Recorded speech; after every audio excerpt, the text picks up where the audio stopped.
গত কয়েক বছর ধরে চাঁপাইনবাবগঞ্জ থেকে ইউরোপ ও মধ্যপ্রাচ্যে আম রফতানি হয়। এবছর চীনের বাজারে দেশের আম রফতানির সম্ভাবনা তৈরি হয়েছে।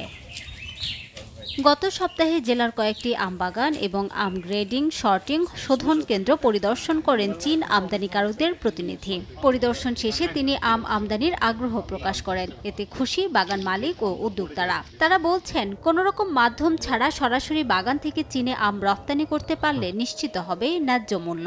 আমাদের দেশ থেকে চীন আম নিতে যাচ্ছে বা আগ্রহ প্রকাশ করেছে, এটা যে আমাদের জন্য যারা আম উদ্যোক্তা আছে আমাদের জন্য চরম এটা খুশির খবর। তারা আসলে মূলত ফিজিবিলিটি বুঝতে আসছিলেন যে আমাদের ক্যাপাসিটি কেমন, আমার প্রোডাক্ট কোন কোয়ালিটির, এগুলো বুঝতে গেছে। তারা সন্তুষ্ট প্রকাশ করেছেন। আমরা যদি বিদেশ চীন আম রপ্তানি করতে পারি ন্যায্য মূল্যটা পাবো।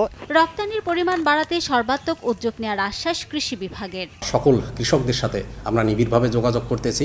তো আম রপ্তানি করার ক্ষেত্রে এখন পর্যন্ত আমাদের কোনো প্রতিবন্ধকতা নেই। রপ্তানির ক্ষেত্রে যে সমস্ত বাধা বিঘ্ন আছে সেগুলো দূর করে যাতে আমরা রপ্তানির পরিমাণ বৃদ্ধি করতে পারি, সেজন্য আমরা নিরলসভাবে কাজ করে যাচ্ছি। কৃষি বিভাগের তথ্য মতে চলতি মৌসুমে জেলায় ৩৭,৫০৪ হেক্টর জমির আমবাগান থেকে ৩,৮৬,০০০ মেট্রিক টন উৎপাদন লক্ষ্যমাত্রা নির্ধারণ করা হয়েছে।